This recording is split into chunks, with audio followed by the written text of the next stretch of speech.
If you clicked on this video, more than likely you are experiencing some kind of burnout. You're doing all the things in life, but you're forgetting to live in the process. And I get it. For those who are very high achievers, have this high expectation mindset, and want to build something massive and make a huge impact in the world, it can be very challenging to stop doing all the things and actually to start living life while you are doing the things. I get it. It's a hard balance. I'm Emily, and I'm here to inspire and empower you to become the best version of yourself. Before I get into this video and teach you how to avoid burnout and some steps you can take today, do me a favor, hit the subscribe button. Join my community tab. This is where I'm posting a lot of different tips throughout the week, even when I'm not uploading a video. And I am also posting some polls on some things that you want to see from a video perspective, what you want to learn. So just to get into the burnout topic, here's the thing. So often we get so caught up in doing all the things that we forget that we have to fill ourselves up first. Because you can't serve other people until you are fulfilled. It just doesn't work. And if you don't fulfill yourself first, what happens is you're really serving from an empty cup and you're feeling burned out. You're feeling overwhelmed. You're not motivated. And I know this because I went through this phase a couple of weeks ago, and I had to take a few steps back. As a single mom, as an entrepreneur, as a business owner, I have all these ideas. I want to publish all these books, do all the podcasts, do all the YouTube, serve my clients in the best way. It's really easy for me to forget about what really matters and how I'm fulfilling myself. And not taking care of myself mentally, physically, and all these things are really important. And I had to learn a valuable lesson these last couple of weeks of slowing down and stop doing all the things and actually start living life as well. So now I'm trying to find that balance. So when it comes to burnout, a lot of times we don't even realize that we're on the verge of burnout, right? We feel unmotivated. We're like, why are we not motivated? Why am I so tired all the time? For me, I was tired. I was mentally exhausted.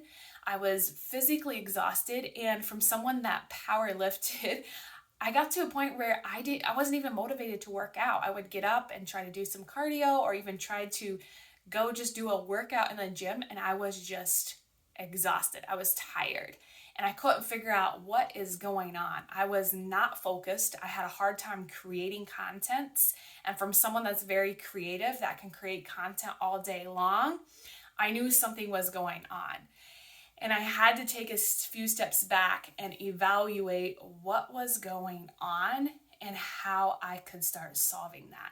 And it's not an easy evaluation because I realized I had to stop doing all the things and to evaluate what was important and how I can start fulfilling myself and making sure that is a priority. Because we all know, we've all heard that saying, you cannot serve from an empty cup, and you have to fulfill yourself first. So some things that I did to reverse what was going on with me is I sat down and I had a very honest look at everything I was doing in my business that was not providing value to my clients, that was not getting me a return on investment on the time and the money I was spending, and really say no to those things, to put a pause on those things. And one of the hardest things that I had to do was to pause my podcast because I wanted to pause it for a few reasons. One, I wanted to restructure and rebrand, but I don't have the time or the capacity to do that right now. So I chose to pause that until I can do that. And so with that being said, it was hard for me because I had I wanted to keep, my listeners really engaged, but at the same time, I had to ask myself, do I have the time capacity with the clients that I'm serving and the work that I'm doing every single day to build my business, to build my brand? Do I have the time and the capacity to do that? And the answer was no. YouTube is the one thing that I've really, really enjoyed doing. So I decided to continue to grow that and to grow this platform. So that way, I am at least creating something, and I find it was a little bit easier to balance as I took the podcast off my plate. Now, this is not to say that you can't do all those things. You can, if you can hire the resources to help you. And that's where I was at. I'm not at a point where I want to start hiring all the resources. One day I'll be there, I'll have my team. But in the middle of it, I had to ask myself that from a business perspective, and then also from a personal perspective. Where was I giving energy to that did not need energy and time? And some of those things were, having conversations with that were not lighting me up from a friendship level. All kinds of different things like worrying, stressing out, anxiety, overwhelm, that is all wasted energy. So I had to understand, how do I take that energy and put it into something that is really going to start lighting me up to prevent that burnout? So those were some of the shifts I had to make. I had to do a lot of internal reflection. And when I found out that as I started making these shifts and I stopped doing all the things, I stopped creating a to-do list, because for me, as long as that to-do list was there, I was constantly just adding more stuff on that to-do list. And it was just constantly growing and it would never get done, and that would overwhelm me. So I let that go. It doesn't mean that I won't ever bring it back to stay organized and to stay structured, because you all know me. If you've been listening to my content, I'm very project management based, so I like to do a task list of everything that needs to be done. I teach my clients this in their business, to do the task list, look at the project overview and all that stuff. But at sometimes we have to understand when that serves us and when it does not. Is that going to cause us overwhelmed? Is that going to cause us to constantly be working and not taking any breaks? The other thing that I did for myself is I took a solo vacation by myself, just a weekend getaway. No boys, no one, just by myself, so I could think, reflect, and really give myself what I needed mentally, which was some space, some time to really just evaluate where I was at on things, because I knew I was burned out, because I was so unmotivated to do anything. I was just going through the motions. And I also realized when I took that solo vacation and I took that time for myself, I realized I was able to see that I had stopped living life. I had stopped showing up for the things that light me up. I had stopped playing. I had stopped dancing. I had stopped all these things because I was so busy doing other things in my life that were not fulfilling me. And I knew I had to make those changes.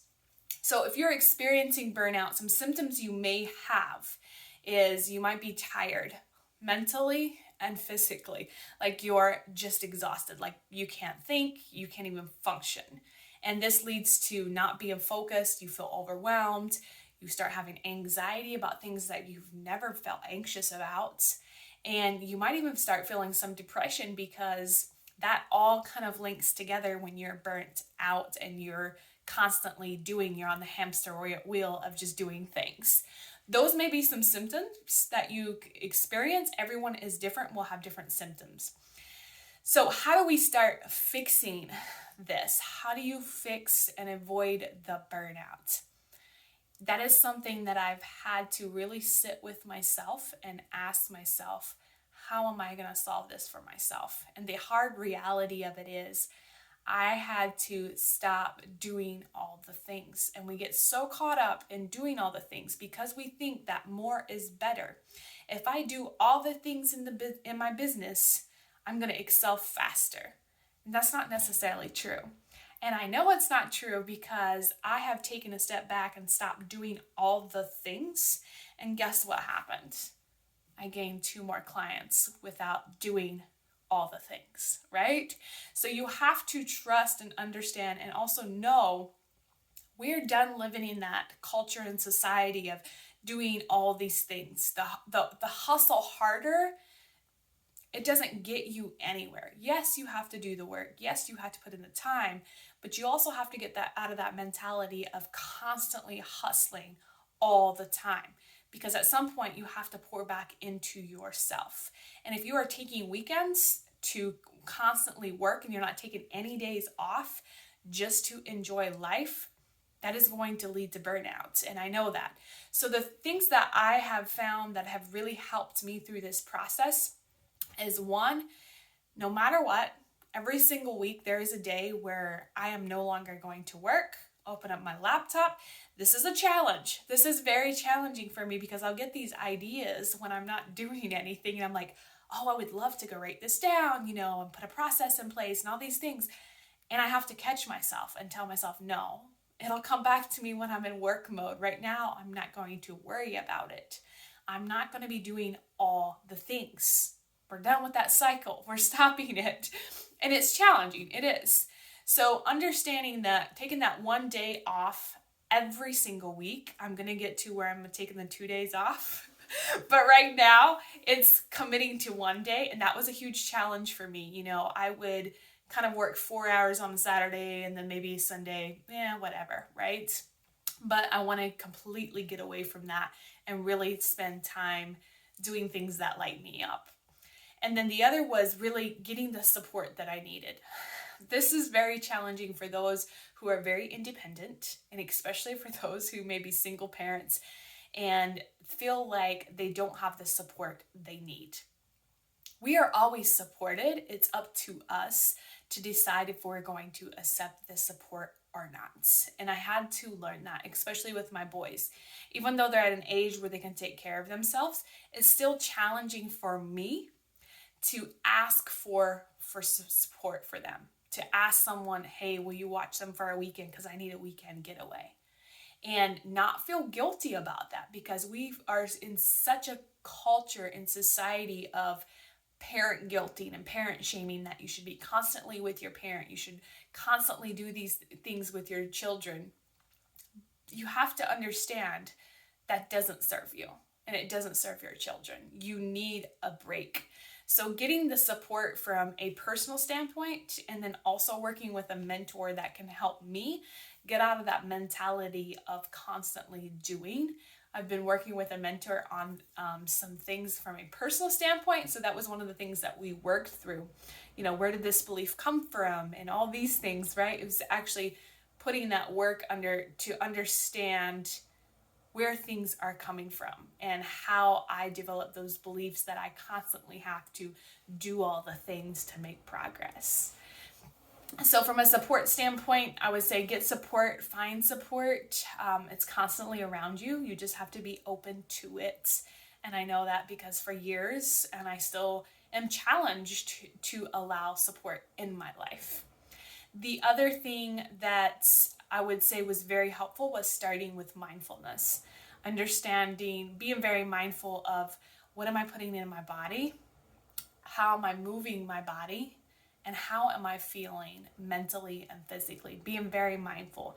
The thoughts that I have, the nutrition that I'm putting, that I'm eating, the things that I'm drinking, trying to get away from like all the caffeine and just, sticking to 1 cup of coffee a day. It makes me feel a lot better, and really being mindful of that. And along with that, also sitting in silence and just being still, just the calm and the peace of it.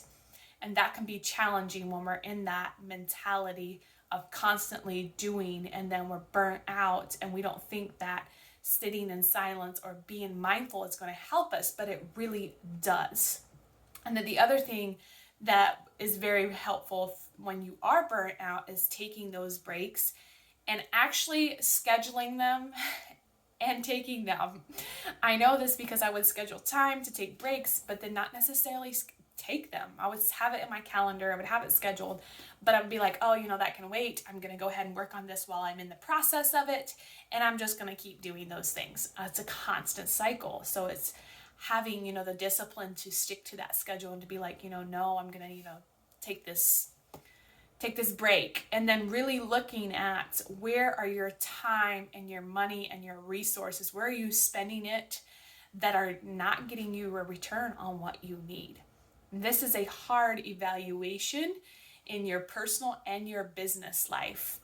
Asking yourself, where are those conversations at that are not lighting you up? They're sucking the energy out of you because you just know. You don't even have to tell anyone. You just know that certain conversations really suck the energy out of you, and you have to set those boundaries so that way it's not sucking the life out of you. And that is very challenging to set those boundaries, but you have to do the evaluation to see where and what is going on so that way you can stop that.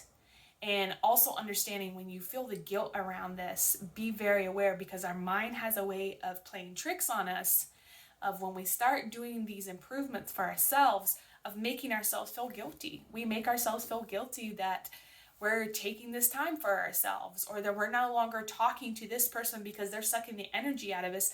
But we really need to fill ourselves up full to stop the burnout and to avoid being burned out in life.